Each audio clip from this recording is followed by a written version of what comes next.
नमस्कार। आपके हमारे चैनल में आपका स्वागत है। आपका आजकल ये मौसम चेंजिंग कर रहा है। चेंजिंग करते हुए समय को देखते हुए आप लोगों को चलना है, क्योंकि आजकल सीज़न है, बच्चों को ज़्यादा खांसी जुकाम चल रहा है।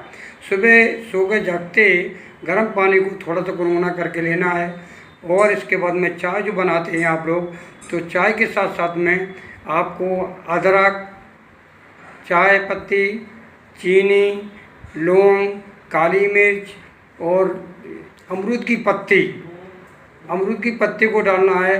और सबसे मेन है आपको इलायची और दालचीनी, इसमें मिक्स करके काढ़ा बना के पिएंगे तो आपको एक तरह की दवाई के तौर पे रहेगा।